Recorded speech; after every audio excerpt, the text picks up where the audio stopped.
Before they arrived, the Great Lakes were a cold-water fish empire. Lake trout alone yielded up to 20 million pounds each year, nourishing indigenous families and fueling entire economies. But a single engineering project unlocked an Atlantic predator, a creature so relentless that, by 1950, 2 million sea lampreys were slaughtering everything in their path, driving fish survival to just 1 in 7. How did a canal, built for trade, trigger an ecological collapse that would demand 67 years of science, chemicals, and cross-border stewardship just to keep a single species at bay? The battle to reclaim the lakes began here. Ice houses once overflowed with lake trout and whitefish, their silvery bodies stacked high from the docks of Duluth to the markets of Detroit. Each spring, nets set by Ojibwe families and commercial crews hauled in 15 to 20 million pounds of trout and whitefish every year. These were not just numbers on a ledger. For generations, indigenous nations gathered at the edge of the thawing lakes, their children learning to clean and smoke fish that would carry them through winter and mark the rites of spring. Elder Benjamin Grignon, Menominee and Anishinaabe, remembers the taste of fresh trout at the first feast of the season, and the pride of trading whitefish with neighboring villages. The lakes shaped every meal, every ceremony, every story passed down along the shore. Communities built their lives around these waters. In small towns, the day's catch decided whether shops would open, whether families could pay the grocer. Processing plants buzzed with work, and the promise of steady income drew new settlers from across the Midwest. But for the Anishinaabe and other First Nations, the fishery was more than an economy. It was a living relationship, protected by ancient agreements and reaffirmed in treaties, an inheritance measured in both abundance and responsibility. Before the arrival of the invader, the Great Lakes fishery was a world of plenty. The cold, deep waters produced trout that ruled the food web, whitefish that fed villages and cities alike, and a rhythm of life that seemed as enduring as the lakes themselves. All of this, held in delicate balance, would soon face a threat no one had prepared for. In the early 1800s, the Great Lakes stood apart from the Atlantic by more than just distance. Niagara Falls formed a natural barrier, blocking the passage of sea lampreys and countless other species. That changed with the arrival of human engineering. The Erie Canal, finished in 1825, linked the Hudson River to Lake Erie, carving a water highway across New York. But it was the Welland Canal, deepened in 1919, that quietly erased Niagara's barrier for good. By 1835, sea lampreys were already documented in Lake Ontario, an unsettling first record that went largely unnoticed outside scientific circles. When the Welland Canal opened the route to Lake Erie in 1921, lampreys slipped through, bypassing the falls that had stopped them for millennia. From there, the spread was swift and relentless. By 1938, sea lampreys had reached all 5 Great Lakes. What began as a marvel of commerce, a network of locks and channels to move goods and people, became the corridor for an invader with no natural checks in these cold, deep waters. Canal planners of the 19th century debated flood risk and shipping tolls, but the idea that a single construction project could upend entire ecosystems was not part of the conversation. The new connections brought prosperity, but also set in motion a cascade of unintended consequences. With every lock and channel, the boundary between the Atlantic and the Great Lakes blurred, and the region's fishery, once thought unassailable, became vulnerable in ways no one had imagined. By the 1940s, the Great Lakes fishery was unraveling faster than anyone could have predicted. Lake trout, once the undisputed rulers of these cold waters, were vanishing.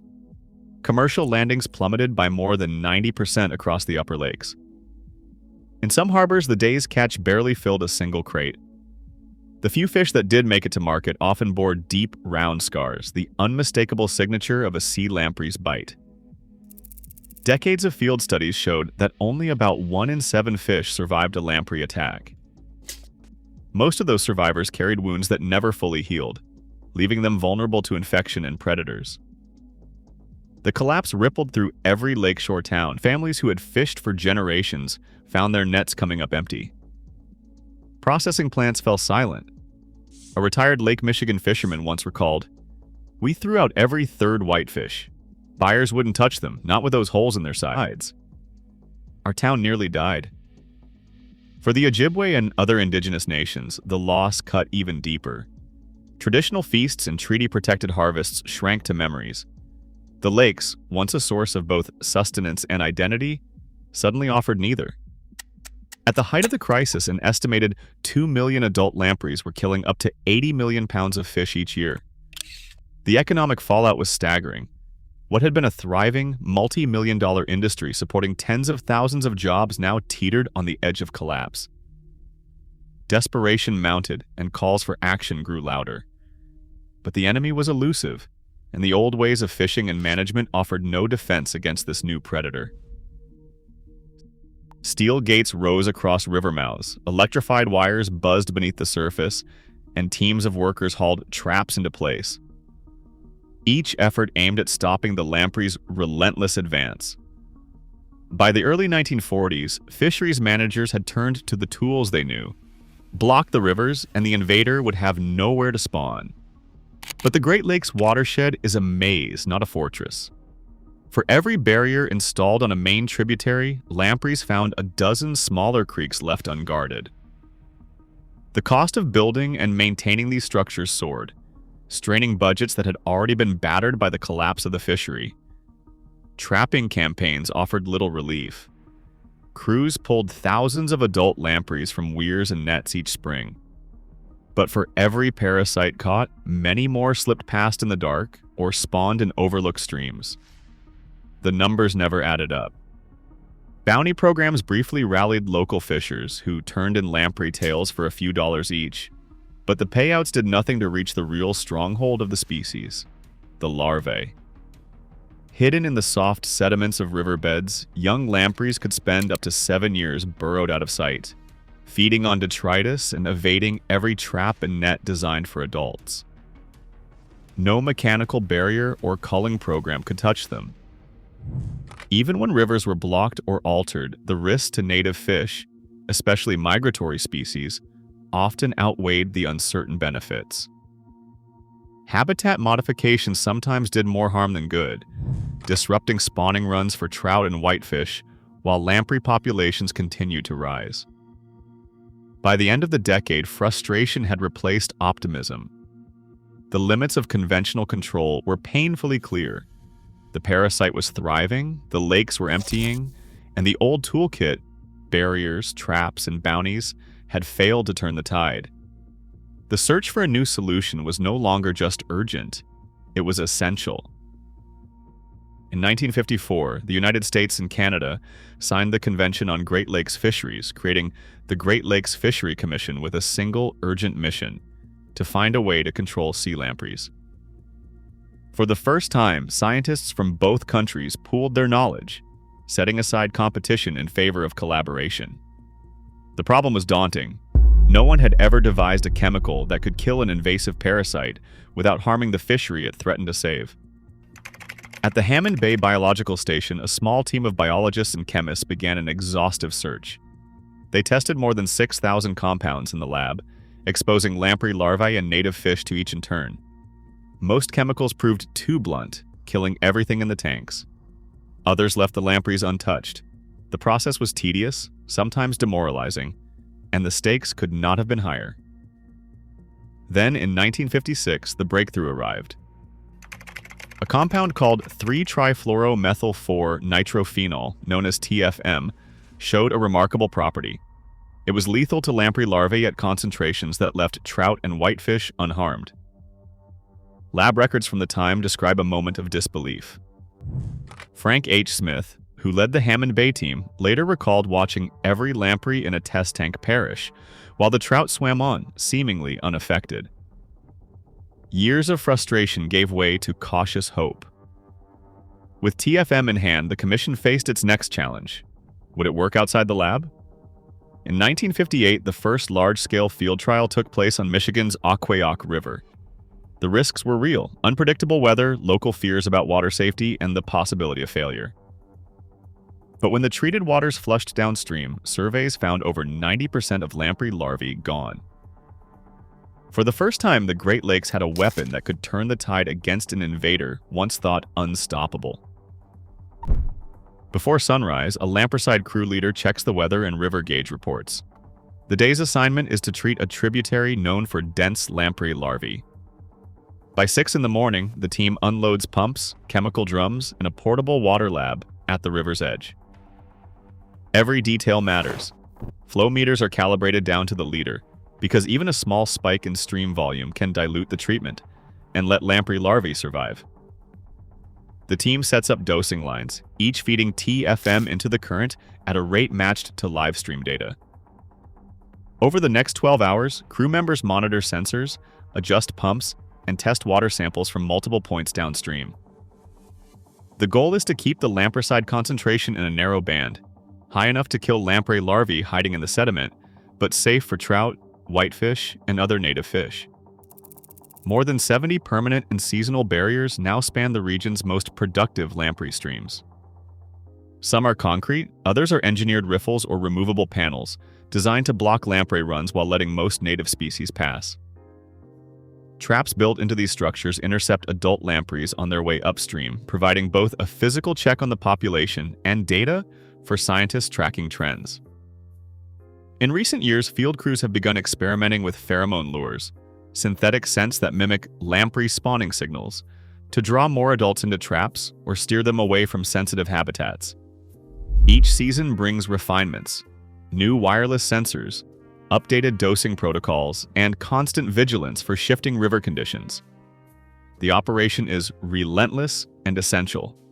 Without it, the balance tips back toward collapse.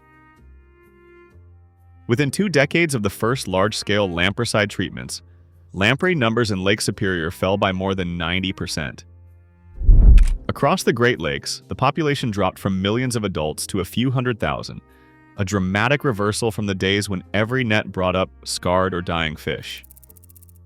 Today, the control program removes or kills an estimated 8.5 million lampreys each year, mostly at the larval stage, to keep the invader in check. This relentless effort has allowed lake trout and whitefish to rebound, reviving commercial and recreational fisheries that now support about 75,000 jobs and an industry valued between $5 and $7 billion annually. But the recovery remains fragile. When budget cuts forced skipped treatments in the early part of the decade beginning in 2010, lamprey numbers in some tributaries surged, increasing more than 200% above targets in places like the Black Mallard and Batchewana rivers. The resurgence was swift, and fishery managers saw firsthand how quickly decades of progress could unravel if the program lost momentum. Restored funding brought lamprey numbers back under control, but the lesson was clear. The system is only as strong as its commitment to constant vigilance.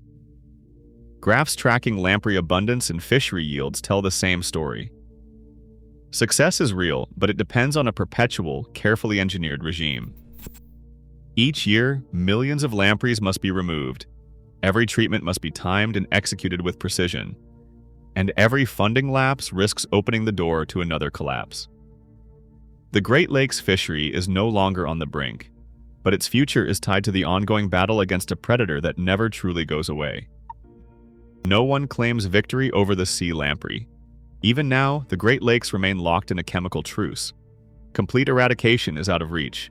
The invader is too deeply woven into the watershed. Each year, field crews return to the same rivers, measuring, dosing, and monitoring, because missing even a single cycle risks another surge. The main weapon, TFM, is a compound designed to kill lamprey larvae with minimal harm to other fish. Regulatory agencies in both the United States and Canada have repeatedly reviewed its use, finding it safe when applied exactly as directed. Yet selectivity is never absolute. Some native lamprey and sensitive aquatic insects can be lost with every treatment. Managers acknowledge the trade-off, a perpetual commitment to chemical control, weighed against the collapse of a fishery that sustains entire communities. The cost of stability is an ongoing, uneasy pact with science. a promise to keep the invader in check, but never gone. Decision-making on the Great Lakes is no longer confined to boardrooms or agency offices. Today, tribal governments, state and provincial agencies, and federal partners all share authority over lamprey control, each bringing their own priorities and histories to the table. Tribal leaders, representing nations whose treaty rights predate most modern boundaries, participate directly in management councils and technical task forces. Their voices help decide when and how rivers are treated and how to balance restoration with cultural stewardship. Public meetings before every major lampricide treatment invite residents, farmers, and local business owners to question, challenge, and learn about the process. Concerns about water safety, non-target species, and the future of river access are addressed in open forums. Recreational anglers, too, play a subtle but vital part. The license fees they pay support the fisheries infrastructure that makes ongoing control possible. In this system, stewardship is a shared responsibility, shaped by negotiation and grounded in the recognition that the lakes belong to everyone who depends on them. The Great Lakes Sea Lamprey Program is now studied around the world, not just for its scale, but for the hard choices it forces. Managers here have learned that containing a single invader can mean decades of chemical treatments, permanent barriers, and constant surveillance. An engineered regime that never really ends. Other regions facing invasive carp, zebra mussels, or new aquatic threats look to this case as both a model and a warning.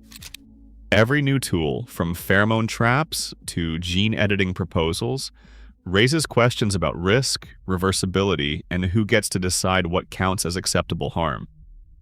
The Great Lakes story is a reminder that engineering a solution is only the beginning.